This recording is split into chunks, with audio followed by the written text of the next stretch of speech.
ila hadratin Nabi Mustafa Muhammadin sallallahu alaihi wasallam wa ala alihi wa sahbihi ajma'in.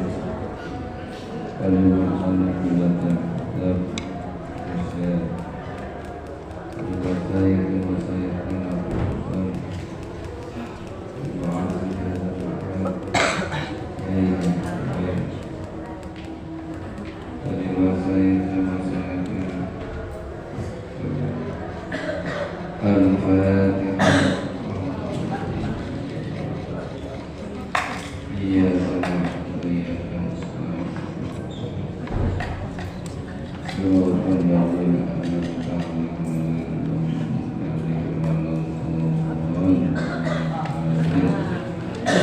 Bismillahirrahmanirrahim. Hayatus sholati katsiratun minha wal iftirasu wal iftirasu lan lungguh iftiras fi jami'in jalasati ing dalem sekabehane pira-pira lungguh fi jami'in jalasati ing dalem sekabehane pira-pira lungguh. Sunnah hayat yang nomor 11 yaitu duduk iftiras di semua duduk di dalam sholat, nanti kecuali duduk tahiyat akhir. Watawar pulang nunggu tawaruk fil jalsati ing dalam nunggu al-akhirati kang akhir. Nah, nunggu tawaruk iki termasuk sunnah hayat. Duduk iftiras di setiap duduk dalam sholat itu hukumnya sunnah. Nah, duduk tawaruk itu hukumnya juga sunnah hayat di tahiyat akhir. Seandainya duduk dengan silo ya ora apa-apa, gak apa-apa duduk, pokoknya teknis segala duduk utawa duduk ason-ason, berarti duduk ason-ason senang.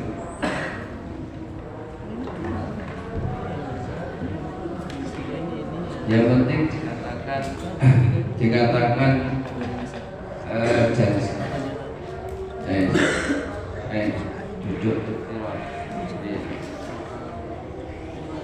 duduk iftiras, duduk biasa selain tahiyat akhir. Nah, itu iftiras, itu tahiyat akhir, itu tawarruk. Iftiras tahiyat awal.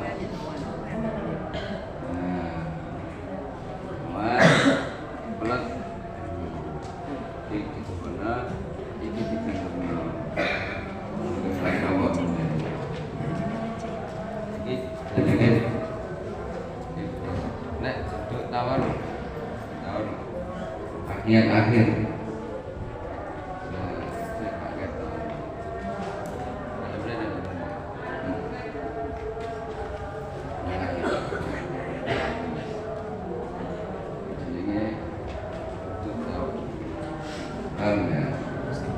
Ini awal dan iftiras dan itu tahiyat awal. Sing kiwa kok terusno ya, sing kiwa iki dibayarno, sing tengah digegerno. Rujukan angka 53 ini. Iku sunnah. Seandainya nanti tidak duduk iftiras pada setiap duduk dalam sholat atau pada waktu tahiyat akhir, ya gak masalah, itu jenenge sunnah hayat. Tapi juga tidak disunahkan untuk sujud sahwi. Yang penting dikatakan duduk. Wawat kuliah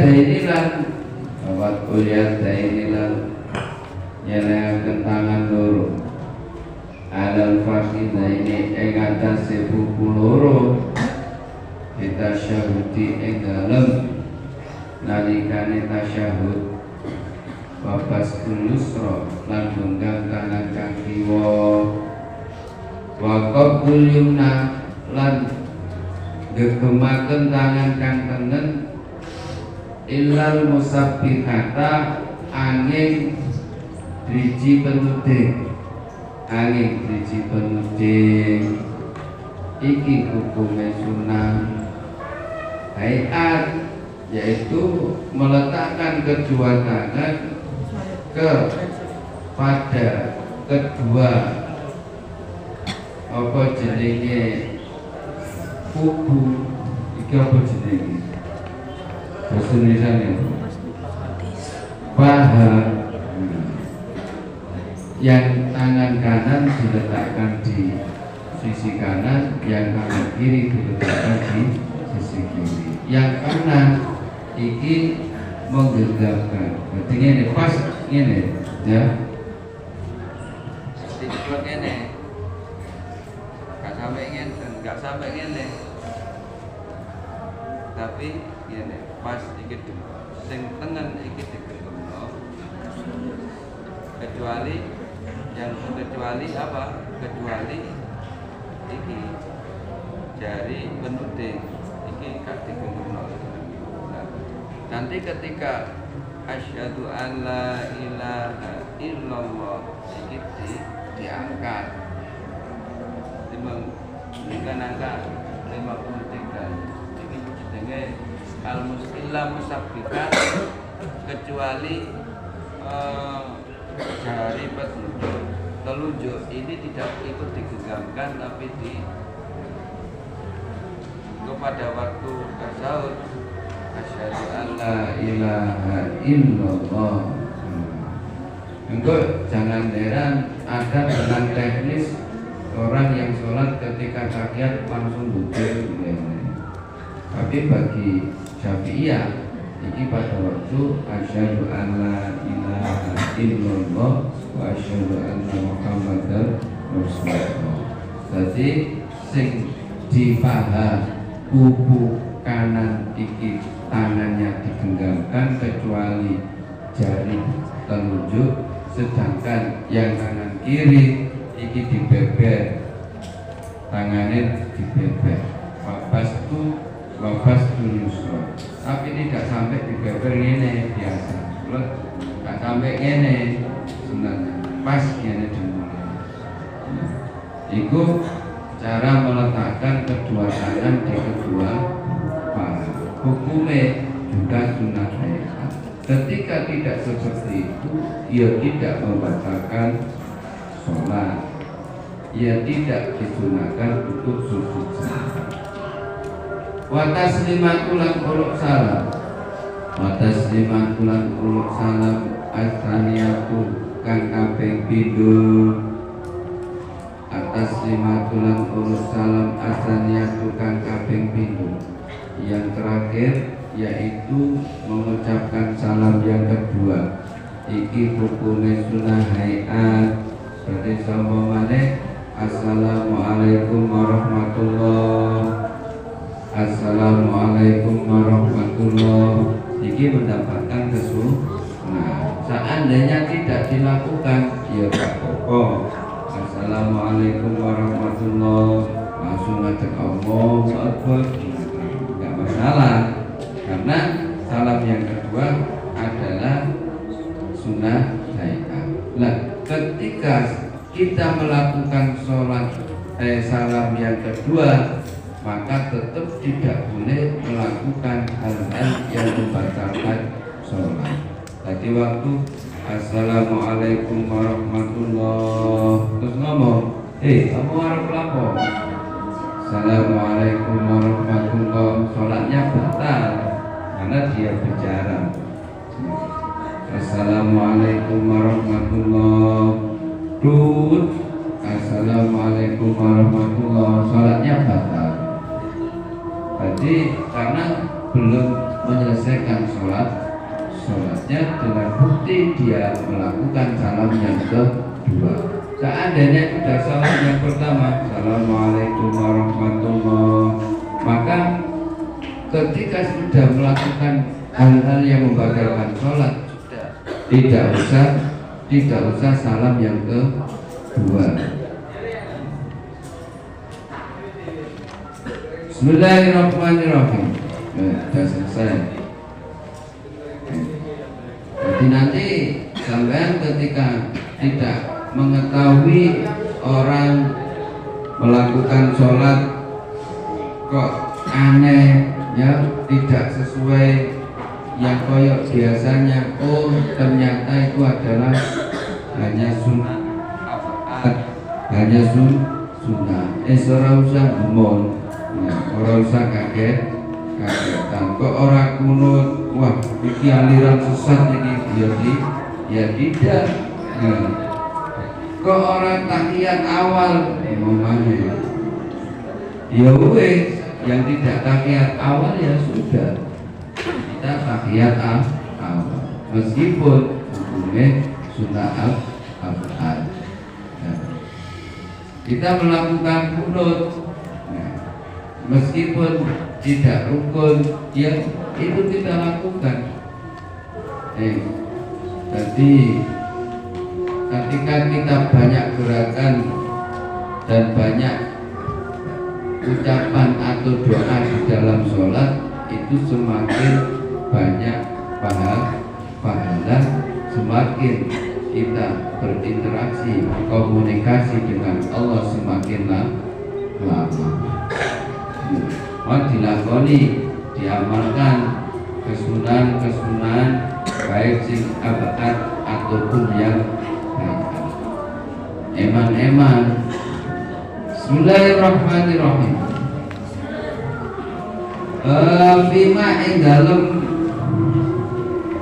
Bima ing dalem perkara tukhalifu kan bedani sapa almar'atu wong wadon arajula ing wong lanang fi sholati ing dalem sholat, perkara yang berbeda antara laki-laki dan perempuan di dalam melakukan gerakan sholat, iki ada bedanya. Bismillahirrahmanirrahim. Tukhalifu bedani apa al mar'atu wong wadon arajula ing wong lanang fi arba'ati mawadi'a ing dalem papat pira-pira panggonan, ing dalem papat pira-pira panggonan. Perempuan dan laki-laki di dalam sholat ada 4 titik tempat perbedaan di dalam gerakannya, ya, di dalam ucapan dan gerakannya. Rupane yuba itu benggang utawa ngedoaken sapa arajulu wong lanang anir fakoihi saking sikut lorone rajul, wayar ulan ngangkat sapa rajul batnahu ing wetenge rajul anfaqidaihi saking kuku lorone rajul bis sujudi ing dalem sujud, bis sujudi ing dalem sujud warruku'i lan ruku. Perbedaan yang pertama antara laki-laki dan perempuan dalam hal gerakan sujud dan ruku. Laki-laki ketika sujud dan ruku ini harus merenggangkan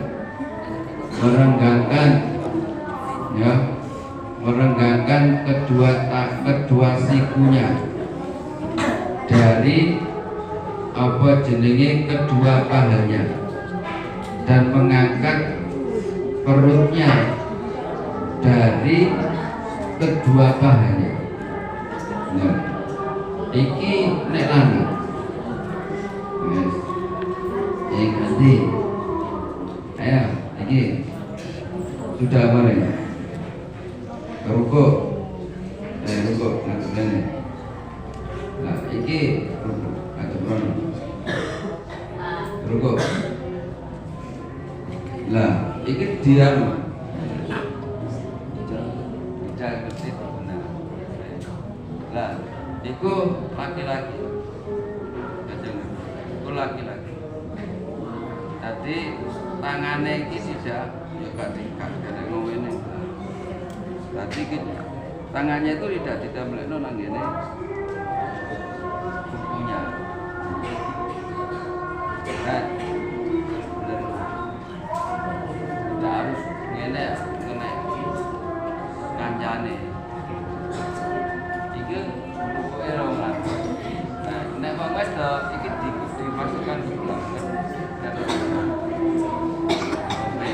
Perempuan lanang, diangkat fotonya diangkat sekarang sujud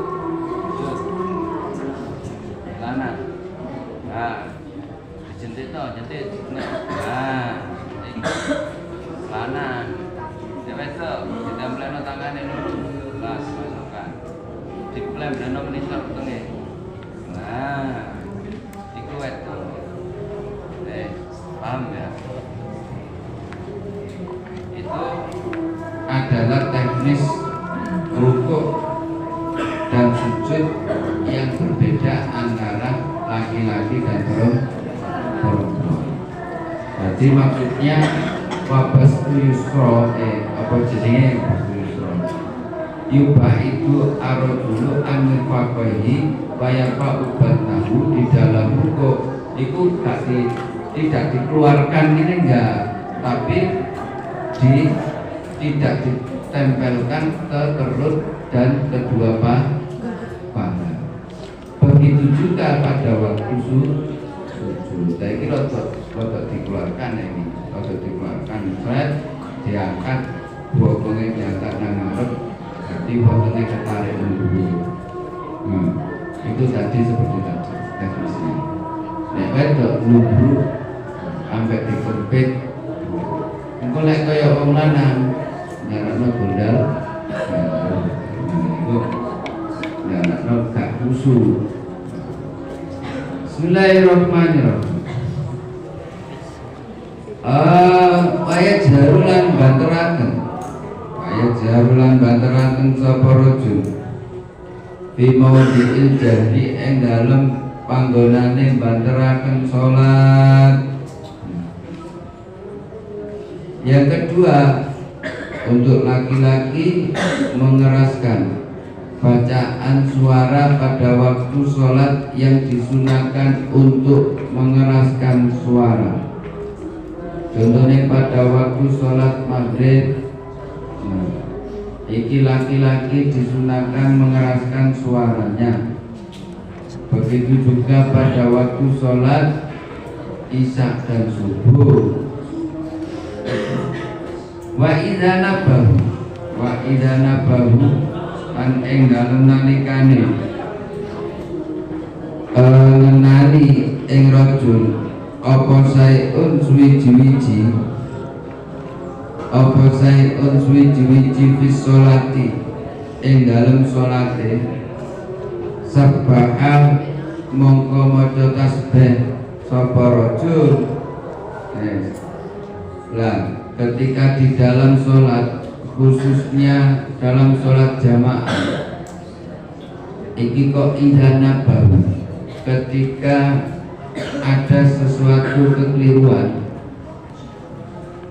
yang dilakukan oleh imam, maka teknis untuk meluruskan, membenarkan yaitu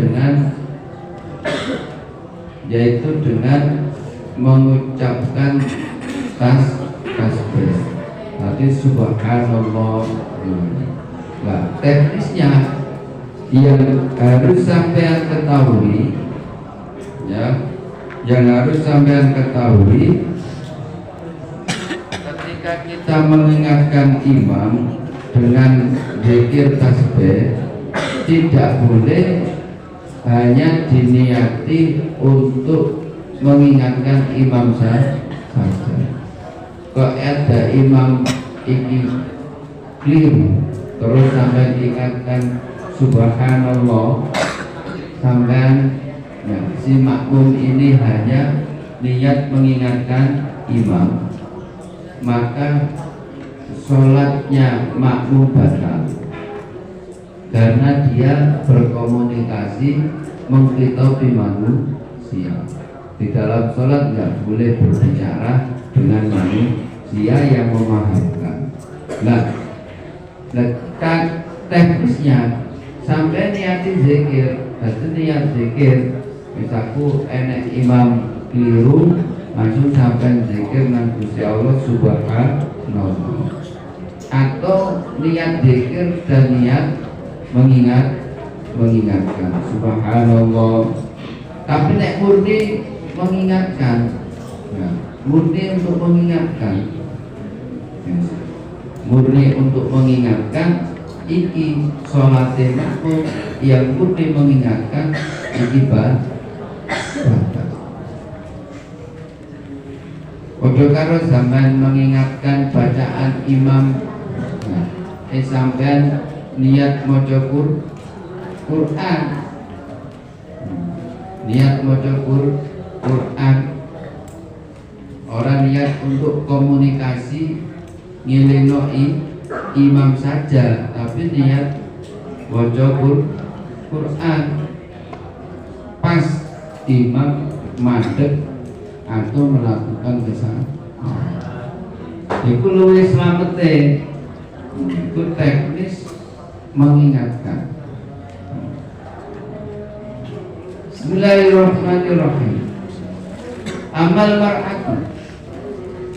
mar'atu anapun utawi wong wadon iku patadumu mongko ngumpulaken sapa mar'ah ba'dha ing sebagiane mar'ah ila ba'din maring sekabehane kang meneh, maring sebagian kang meneh. Iki di dalam masalah sujud dan rukuk. Untuk perempuan seperti tadi, kedua tangannya ini ditempelkan kepada kedua pahanya dan menempel sekalian dengan perutnya seperti tadi. Jadi blok seperti praktek tadi. Begitu juga pada waktu sujud, nek wong lanang iki dikeluarkan ketok buaga, nek wedok iki dimasukkan, diikutkan dan tertutup. Nah, itu maksudnya fatadu mubaddoha ila ba'din, kebalikan dari laki-laki tadi dalam gerakan rukuk dan gerakan sujud. Iki seandainya, seandainya kok laki-laki kayak kewanitaan rukuk ambek ngewene, sing mulai do buka rukuk keluarga, ya gak apa-apa ya tetap sah sholatnya, tetap sah-sah saja. Tapi itu adalah kesunahan etikanya. Iki kudu ngono, nek lanang itu harus ketok keluarga, menegarkan badannya. Nek wedok ben untuk menjaga itunya ben tidak bergerak, itu dikebekkan, ben menjaga kekhusyukannya. Baik itunya kecil atau besar, sama saja disunahkan. Masih kayak keluarga kecil ya gak bakal bontang lantung, ya tetap disunahkan. Gerakannya disunahkan, orang mergo ibune tok. Nek ngene iki lak buah kabeh. Lah itu perbedaannya. perbedaan laki-laki dan perempuan. Waktu sirulan ngiriaken sapa mar'ah fi sholatiha ing dalam sholate mar'ah kuliha ya sekabane sholatiha, dengan catatan ingkanat lamun ono sapa mar'ah iku bi hadrati ajnabiyyin ono ing dalem ngarepe wong lanang liya.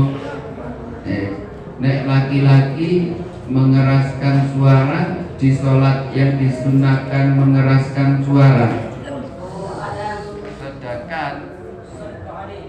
sedangkan untuk perempuan ini memelankan suara. Lampune mati. Memelankan suara di seluruh sholatnya, ketika di hadapan laki-laki lain yang bukan mahram.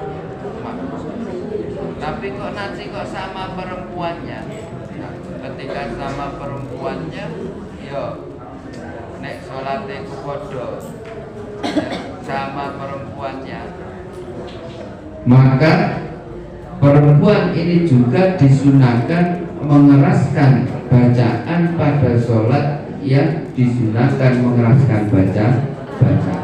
Nek podo-podo bersama perempuannya atau bersama mahram. Nek bersama mahramnya atau podo-podo perempuannya pada waktu sholat maghrib ya disunahkan mengeraskan suara, atau sholat isya dan subuh begitu juga sama. Nek nanti di hadapan bukan mahramnya, baik sholat isya, sholat maghrib, sholat subuh tetap harus memelankan atau menyamarkan bacaannya. Itu bedanya. Itu sunnah. Wa idza nabalan ing dalem nalikane ngenani ing mar'ah.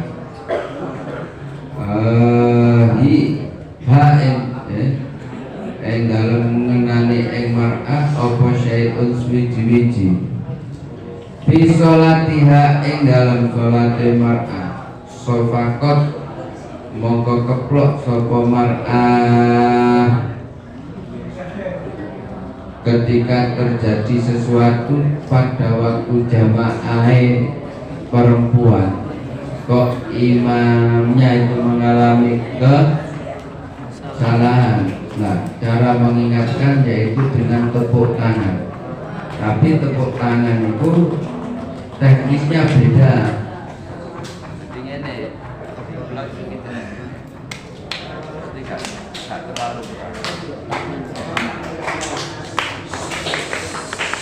Dengan catatan ini terlalu keras, dengan catatan tidak sampai 3 gerakan berturut-turut.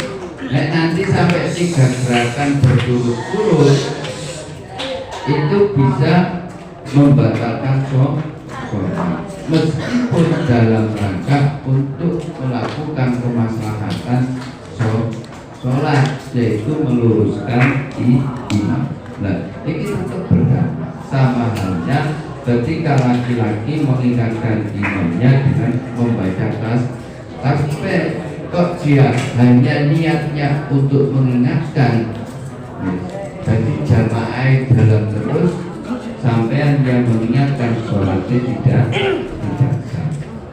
Karena harus diketahui teknisnya. Bismillahirrahmanirrahim.